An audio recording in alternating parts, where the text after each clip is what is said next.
जब बैंक का सिस्टम अचानक बंद हो गया, तब एक सफाई कर्मी की छोटी बेटी ने कुछ असाधारण कर दिखाया। यह एक ऐसी कहानी है जो आपके दिल को छू जाएगी। कल्पना करें कि एक बैंक का पूरा सिस्टम अचानक ठप पड़ जाए, करोड़ों रुपए का लेन देन रुक जाए, यहां तक कि विशेषज्ञ भी हार मान लें। ऐसे में एक सफाई कर्मी की 10 साल की बेटी आगे बढ़कर बोली, मैं इसे ठीक कर सकती हूं। सब हैरान रह गए कि क्या यह छोटी सी लड़की सचमुच इतने बड़े संकट से बैंक को बचा सकती है। इस अविश्वसनीय और हृदयस्पर्शी घटना को जानने के लिए हमारे साथ बने रहे। दोपहर का समय था और गर्मी की धूप सिर पर आग की तरह जल रही थी। गांव के सरकारी स्कूल में आज जल्दी छुट्टी हो गई थी। बच्चे खुशी खुशी अपने घरों की ओर दौड़ रहे थे। रमेश, जो शहर के एक बैंक में सफाई कर्मी था, अपनी 10 साल की बेटी सिया को लेने स्कूल पहुंचा।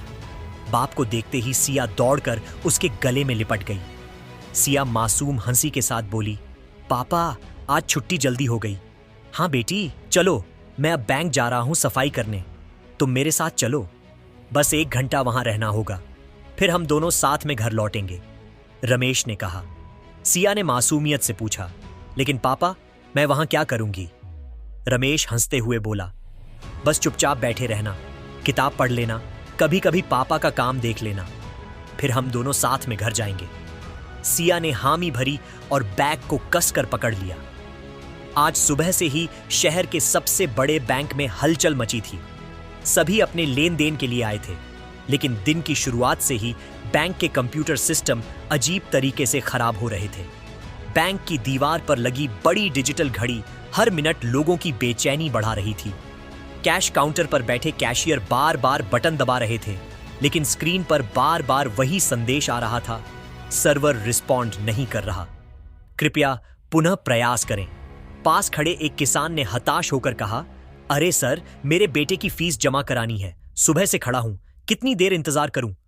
दूसरी ओर एक व्यापारी ने जोड़ा, मेरे अकाउंट से आज लाखों रुपए का ट्रांजैक्शन करना है, माल ट्रक में लॉट होकर खड़ा है, सिस्टम ऐसे बंद रहा तो बड़ा नुकसान होगा। लोगों की आवाजों से हॉल में हंगामा शुरू हो गया। कोई स्लिप हिलाकर चिल्ला रहा था तो कोई गुस्से में काउंटर पर मुक्का मार रहा था। मैनेजर अशोक, जो 40 से 45 साल के गंभीर स्वभाव के इंसान थे, बार बार कर्मचारियों को समझा रहे थे, कृपया शांत रहें, हमने आईटी टीम को बुलाया है, यह तकनीकी समस्या है, इसमें समय लगेगा। लेकिन कोई मानने को तैयार नहीं था। बैंक के अधिकारी खुद घबराए हुए थे। उन्हें समझ आ गया था कि यह कोई साधारण समस्या नहीं है।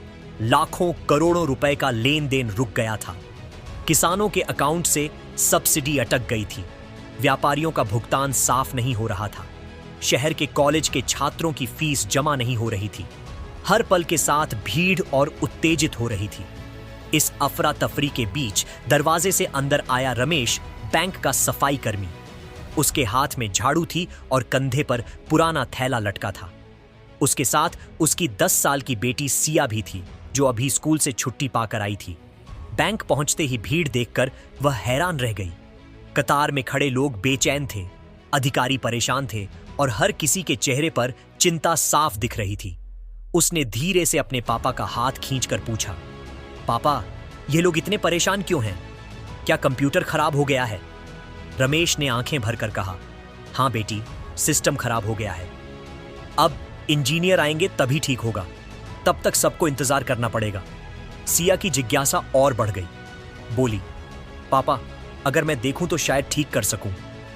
रमेश ने मना कर दिया, यह बड़ा लोगों का काम है, तुम छोटी हो। मैनेजर अशोक की हालत खराब थी। माथे से पसीना लगातार टपक रहा था।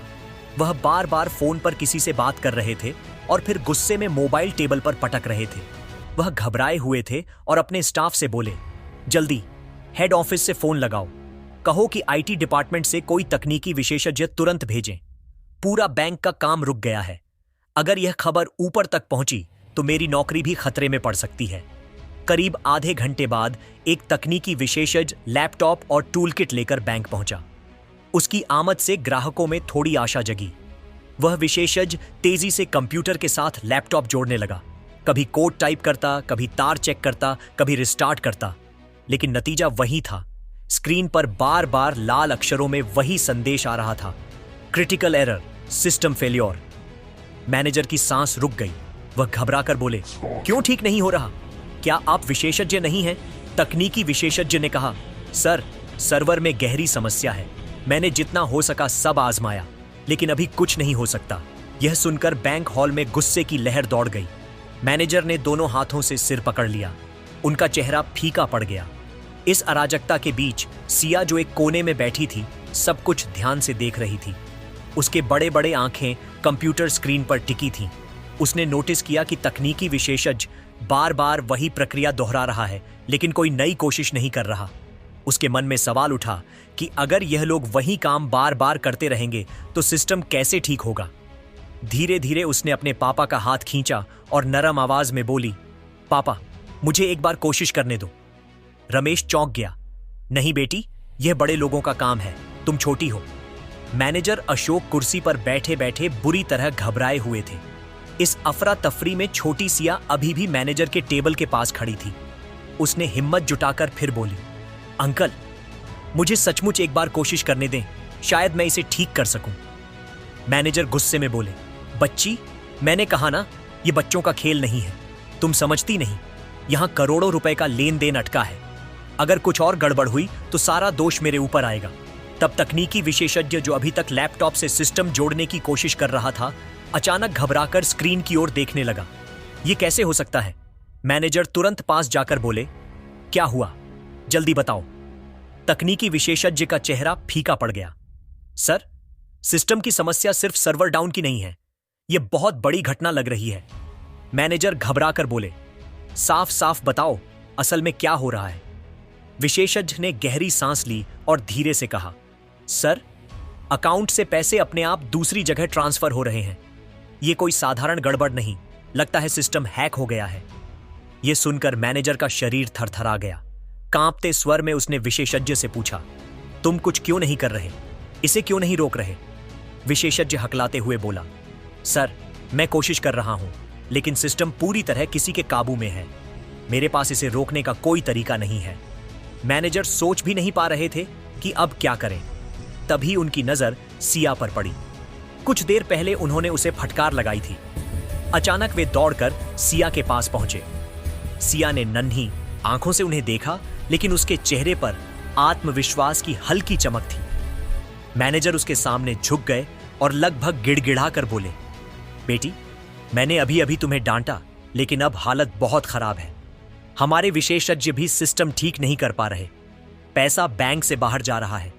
मैं तुमसे हाथ जोड़कर विनती करता हूं, कृपया इसे देखो, शायद तुम कुछ कर सको। पूरा बैंक स्टाफ इस दृश्य को देखकर हैरान रह गया कि एक बैंक मैनेजर 10 साल की लड़की से मदद मांग रहा है। सिया हल्की हंसी के साथ बोली, चिंता ना करें अंकल, मैं कोशिश कर रही हूं। 10 साल की छोटी सी सिया अब कंप्यूटर स्क्रीन के सामने एक बड़े ऑफिस चेयर पर बैठी थी। बैंक मैनेजर उसके पास खड़ा बार बार माथे का पसीना पोंछ रहा था। उसकी हालत ऐसी थी जैसे कोई उसकी जान ले रहा हो। तकनीकी विशेषज्ञ थोड़ी दूरी पर खड़े आपस में फुसफुसा रहे थे, यह कैसे हो सकता है? इतनी छोटी लड़की क्या कर पाएगी? लेकिन फिर भी उनकी नजर उस पर थी। ग्राहक भी चुपचाप खड़े थे। सिया के पापा एक कोने में नर्वस होकर खड़े थे, लेकिन उनकी आंखों में गर्व की चमक थी। उन्हें पता था कि उनकी बेटी बचपन से ही कंप्यूटर में बहुत तेज है, लेकिन इतना बड़ा मौका उनके सामने आएगा यह उन्होंने कभी नहीं सोचा था। सिया ने गहरी सांस ली, फिर अपने छोटे छोटे हाथों को कीबोर्ड पर रखा। जैसे ही उसकी उंगलियां हल्के हल्के टाइप करने लगीं, कीबोर्ड की आवाज पूरे बैंक की नीरवता में गूंज उठी। स्क्रीन पर तेजी से कोड, कमांड और सिस्टम के विंडो खुलते बंद होते रहे। सबने अपनी सांस रोक ली। मैनेजर की आंखें चौड़ी हो गईं और वह हर लाइन को ऐसे देख रहे थे जैसे उनका भविष्य उस पर टिका हो। तकनीकी विशेषज्ञ अब और पास आ गए, कभी स्क्रीन देखते, कभी एक दूसरे का मुंह। माहौल ऐसा लग रहा था जैसे बैंक हॉल अब कक्षा नहीं, बल्कि किसी साइंस फिक्शन फिल्म का सीन बन गया हो, और उस फिल्म का हीरो कोई बड़ा वैज्ञानिक नहीं, बल्कि 10 साल की मासूम लड़की सिया थी। सिया ने सबसे पहले मुख्य सर्वर प्रोग्राम खोला। स्क्रीन पर कोड की लंबी लंबी पंक्तियां स्क्रॉल हो रही थीं, लेकिन उसने उसे रुकने नहीं दिया। फिर उसने सिस्टम की लॉक फाइल्स खोली। वहां से उसने जांच की कि कब से पैसे अपने आप ट्रांसफर होना शुरू हुए। उसकी नजर इतनी तेजी से इधर उधर घूम रही थी कि पास खड़े तकनीकी विशेषज्ञ हैरान रह गए।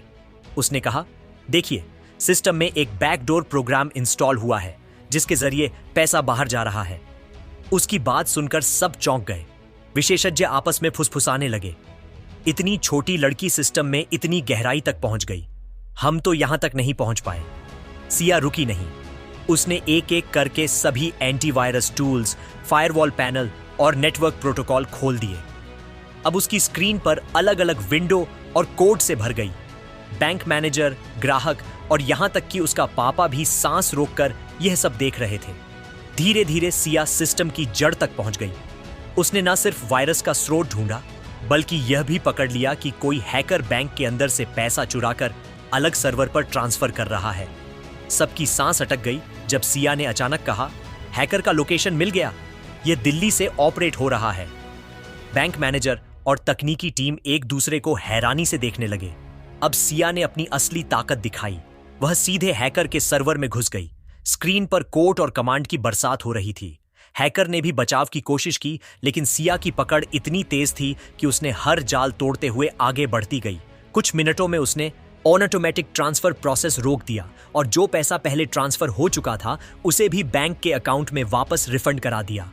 स्क्रीन पर एक साथ सभी सिस्टम हरे हो गए।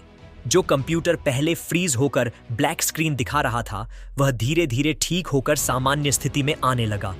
पूरा बैंक जैसे फिर से जीवित हो उठा। बैंक मैनेजर सिया के पैरों पर गिरने जैसे भाव के साथ बोले, बेटी, तुमने हमारी बर्बादी से बचा लिया। अब मैं तुरंत पुलिस को लोकेशन भेजता हूं। मैनेजर ने तेजी से पुलिस से संपर्क किया और सिया ने जो ट्रेस किया वह पता पुलिस को भेज दिया। पुलिस ने तुरंत छापा मारा और कुछ घंटों में उस हैकर को हत्थे चढ़ा लिया। पूरा बैंक हॉल जैसे किसी सिनेमा हॉल का सीन बन गया। जहां कुछ देर पहले सबके चेहरे पर डर और बेचैनी थी, अब वहां राहत और सुकून की लहर दौड़ रही थी। ग्राहक आपस में बात करने लगे, वाह, इस लड़की ने तो चमत्कार कर दिया। इतने बड़े बड़े तकनीकी विशेषज्ञ जहां फेल हो गए, वहां 1 मिनट में सिस्टम ठीक कर दिया। तकनीकी विशेषज्ञ खुद हैरानी से बोले, हम लोग तो सिर्फ प्रोग्राम तक समझ पा रहे थे, लेकिन उसने सीधे हैकर के सर्वर तक पहुंचकर खेल खत्म कर दिया। ऐसी स्किल्स तो किसी प्रोफेशनल एथिकल हैकर में भी कम देखने को मिलती है। बैंक मैनेजर के चेहरे पर गर्व और कृतज्ञता दोनों झलक रही थी। वह बार बार हाथ जोड़कर कह रहे थे, सिया, तुमने आज ना सिर्फ बैंक की इज्जत बचाई, बल्कि हजारों ग्राहकों का विश्वास भी लौटाया। मैं तुम्हारे सामने सिर झुकाता हूं। तुम इस बैंक की नायिका हो। सिया के पापा की आंखें खुशी के आंसुओं से भर गईं। उनकी बेटी के लिए दिल में गर्व का ज्वार उठा। गांव से आई उनकी बेटी ने आज शहर के इस बड़े बैंक को बचा लिया और यह साबित भी हो गया। धीरे धीरे उन्होंने कहा, यह मेरी बेटी नहीं, मेरी शान है। लोग तालियां बजाने लगे। कुछ ग्राहक मोबाइल निकालकर वीडियो बनाने लगे। कोई सिया की फोटो लेकर सोशल मीडिया पर डालने लगा। हर तरफ यही बात गूंज रही थी, बैंक हॉल अब डर और तनाव से नहीं, बल्कि गर्व और प्रेरणा की शक्ति से भर गया था। इस कहानी का सार यह है कि कभी उम्र को प्रतिभा और क्षमता की कसौटी नहीं मानना चाहिए। 10 साल की सिया ने जो कर दिखाया, वह न सिर्फ तकनीकी दक्षता का उदाहरण है, बल्कि आत्मविश्वास और साहस का भी। अक्सर लोग सोचते हैं कि अनुभव और उम्र ही सफलता की चाबी है, लेकिन असली ताकत जिज्ञासा, लगन और सीखने की इच्छा में छिपी होती है। सिया ने न सिर्फ अपने पापा और बैंक को बड़ी हानि से बचाया, बल्कि यह भी साबित कर दिया कि सच्चा ज्ञान कभी व्यर्थ नहीं जाता। अगर आपको यह सच्ची और हृदयस्पर्शी कहानी पसंद आई हो तो इसे लाइक करें, कमेंट में अपनी सोच जरूर शेयर करें और इस वीडियो को अपने दोस्तों और परिवार तक पहुंचाने के लिए शेयर करें। आपका एक छोटा सा प्रयास किसी अन्य बच्चे को प्रेरित कर सकता है जो अपने सपनों पर विश्वास करना चाहता है। और हाँ, ऐसे ही और प्रेरणादायक कहानियां देखने के लिए हमारे चैनल GZ स्टोरी को सब्सक्राइब करना ना भूलें। धन्यवाद।